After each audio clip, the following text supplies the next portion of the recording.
The legend of White Earp you've heard, no doubt. Matt Dillon cleaned the West out, it's a fact. There's a legend now for the world to see, and he's walking tall right here in Tennessee. Now law enforcement's what my story's about. Buford Pusser done his share and there's no doubt. He's a sheriff of McNairy County, don't you see? And he loves the life he leads for you and me. And he loves the life he leads for you and me. Law enforcement's been his whole life, though he's been stabbed and shot and they killed his wife. It was out on New Hope Road they were found. That's where they killed her and then they shot him down. As the blood flowed down, they thought that he was dead. Buford tried in vain to radio ahead. It was hard to read the words that he said. He said, "Come get me, my darling wife is dead." He said, "Come get me, my darling wife is dead."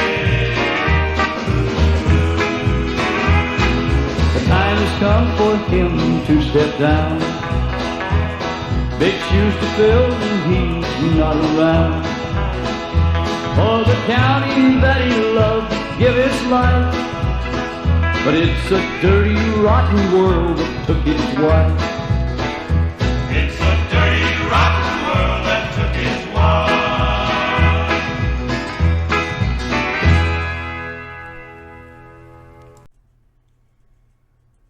All right, we're going to be looking at Buford Hayes Pusser and his link to the Confederacy, his ancestors. We all know about Buford Hayes Pusser, Sheriff Buford Pusser of McNairy County, Tennessee. He's a legendary sheriff. He's the one that carried the stick. We believe that the Dixie Mafia had him killed by cutting his brake wires, but we'll talk about that later on. I'm going to read up a little bit about him, and then we're going to go back and link up to his Confederate ancestry. Buford Hayes Pusser was born December 12th, 1937 in Finger, McNairy County, Tennessee. He died on August 21st, 1974 at the age of 36 in Adamsville, McNairy County, Tennessee. And he's at the Adamsville Cemetery, and it shows his memorial ID is 1603. If you see any advertisement on here on the sides, just ignore it. We're just going to go through the pictures here in a minute after we read this. Folk figure, homicide victim. He was the sheriff of McNairy County, Tennessee, and subject of the movie Walking Tall 1973, in which his unusual methods of law enforcement brought him popular renown. Born in McNairy County, Tennessee, his father was the Adamsville, Tennessee chief of police in 1956. He graduated from Adamsville High School, where he excelled on the school's football and basketball varsity teams. Of course, he also wrestled too on the independent circuit. Shortly after graduating from high school, he enlisted in the United States Marine Corps and was later discharged due to asthma. In 1962, his father retired as Adamsville chief of police due to health problems, and Buford was hired as constable for the Adamsville police. 2 years later, he was elected sheriff of McNairy County. Discovering that organized crime was running prostitution, illegal alcohol, and corruption throughout the county, he was determined to eliminate it. This resulted in several attempts on his life, and he reacted by enacting more strict measures than the men sent against him. He was shot 8 times, knifed 7 times, and once fought off 6 men trying to kill him, sending 3 to the hospital and jailing the other 3. In 1965, he destroyed 87 whiskey stills alone. On August 12, 1967, he and his wife, Pauline, were ambushed while driving on the local New Hope Road. Pauline was killed and Buford had his jaw shot off. The assailants were never discovered. Buford Pusser retired as sheriff in 1970, and he became famous with the movie Walking Tall, 1973. Of course, he was in various other movies as well, in a TV series, which highlighted his efforts to eliminate crime and corruption in the county. On August 21st, 1974, he attended the McNairy County Fair, and while returning home to Adamsville, his car suddenly shot off the road, where it crashed and burned, killing him instantly. Since his death, several additional movies have been made highlighting Pusser's career, including Walking Tall 2, 1975, Walking Tall, The Final Chapter, 1977, and Walking Tall, 1981. Let's see, yeah. In 2000, Highway 64 was named the Buford Pusser Highway in his honor. A memorial was erected to him on the spot where he had his fatal accident. Now, I might put additional clip from a movie in this thing here as well.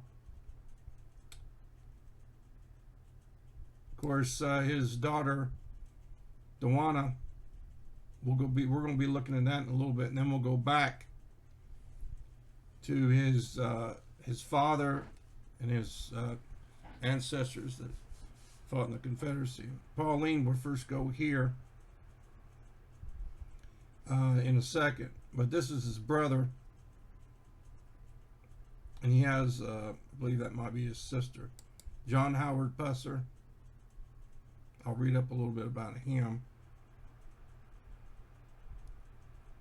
Not much is talked about him.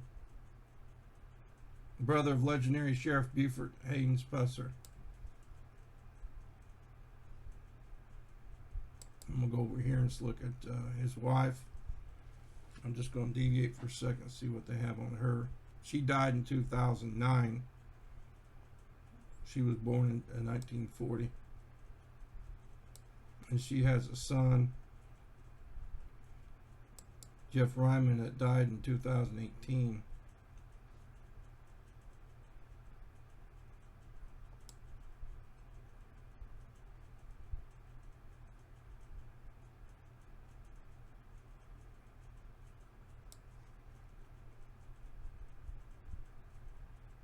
Well,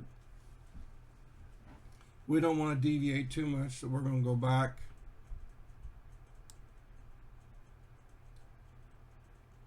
Let this load up here. Go back to John Howard Pusser. And go back to Buford Pusser's wife.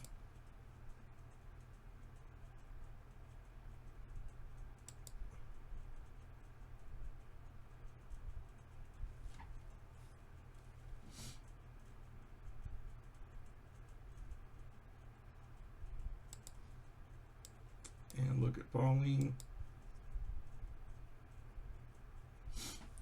And then we're going to look at some of the pictures on here on Buford Pusser's page.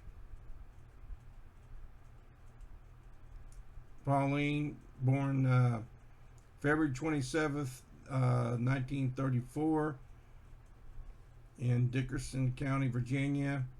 Died at the age of 33 and August 12th, 1967. Shot was when unknown assailant attacked her and her husband in their car. Now, part of that is in the movie I've seen. I think it was the first Buford Pusser movie.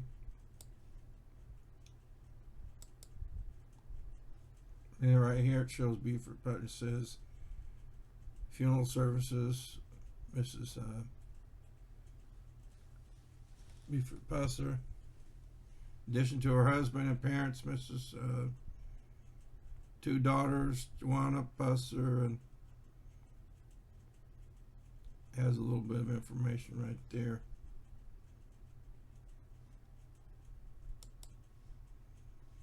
We're going to go back to Buford Pusser.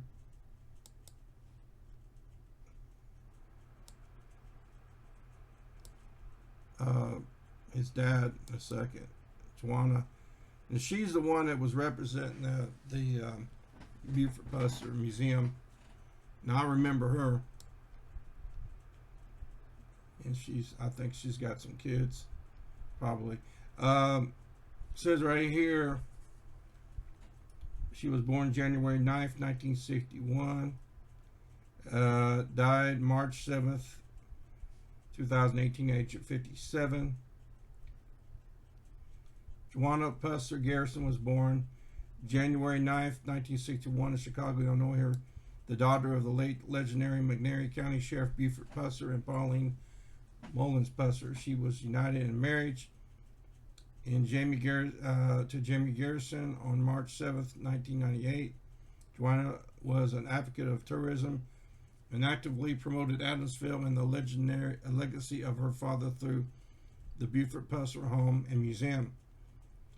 She was a crusader for law enforcement, annually honored as an Officer of the Year and officers fallen in the line of duty at the Buford Pusser Festival held on Memorial Day weekend each year.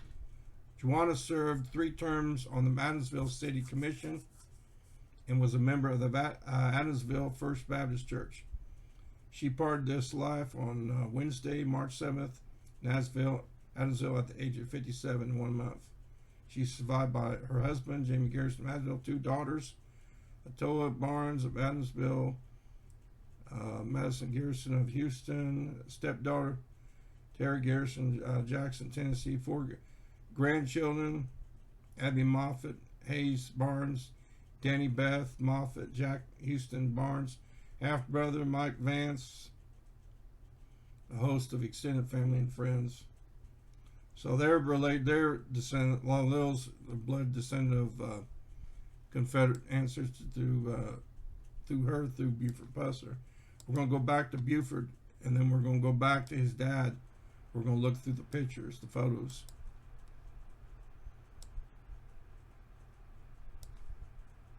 We're going to look through the grave right here. This is one of his graves.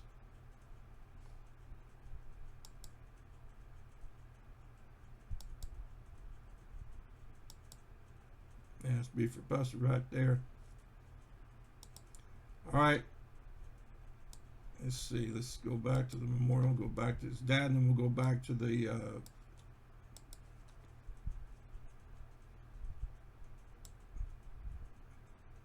They don't have anything written about him. Of course, he was in law enforcement himself.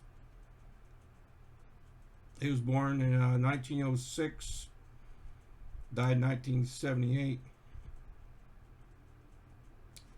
And here's a picture. I think they got a thing right here of his grave. It might be right here. That's Buford Pusser's grave right there. And I believe that's the father's grave. And that's his Buford Pusser's mom and dad. All right, we're going to go back to his, and this would be Buford Pusser's grandfather, which wouldn't have been old enough to fight in the Civil War. Born in 1878, died in 1968.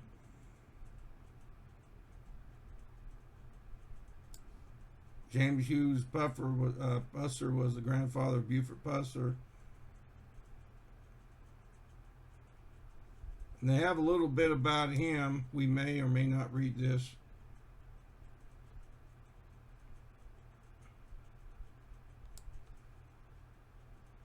Let's read it on here.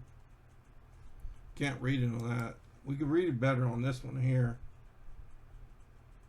A little bit.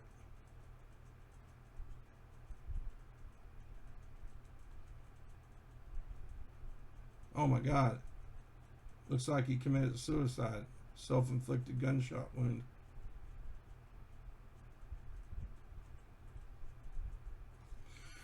Alright, we're going to go back to Buford Pusser's great-grandfather. This is his grandfather. Let's go to his great-grandfather.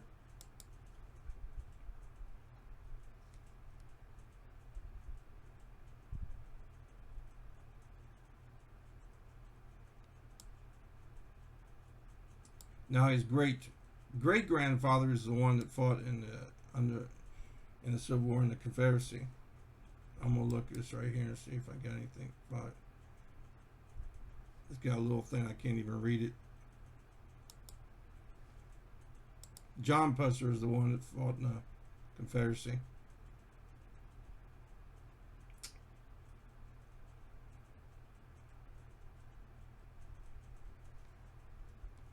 This is Buford Pusser's great-grandfather. And we're going to look at the pictures. The first one is of his grave.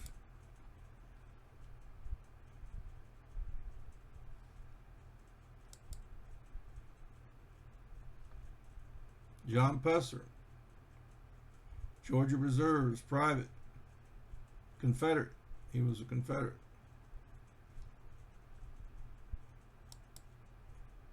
So this is Buford Pusser's. It don't show him having. It shows him having kids, but it doesn't show.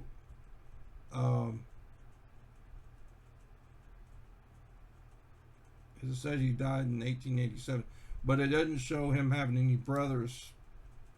It doesn't show information on that. I'm gonna look at his spouse and see if she had any brothers, and possibly they could have fought in the war. Oh, it don't even show that. It don't even show his mom and dad. It don't go back that far according to this one. It may on the Legacy website, but this is about as far as you go. But anyways, it shows right here he was in the Georgia. I think it's the Georgia Reserves J Company, I believe.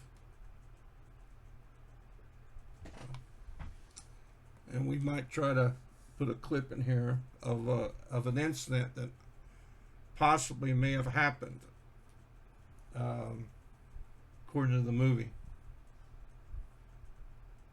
The fight yesterday was for real. Oprah could have been killed, and all you do is levy a $10 fine. My prerogative. You run the streets, I run the courts. If I bring him in, you let him go, the whole thing just becomes a big joke. And I don't care to trade lives for laughs. From now on, I want maximum penalties. You want? Why, you self-appointed dictator, all you know is force and violence. You don't understand the simplest things about the law. I understand the difference between a poor, honest judge and a rich, dishonest one. Tomorrow morning, I'll learn what's in this criminal code book, word for word. And what you got to worry about, Your Honor, is what part of this I can use against you.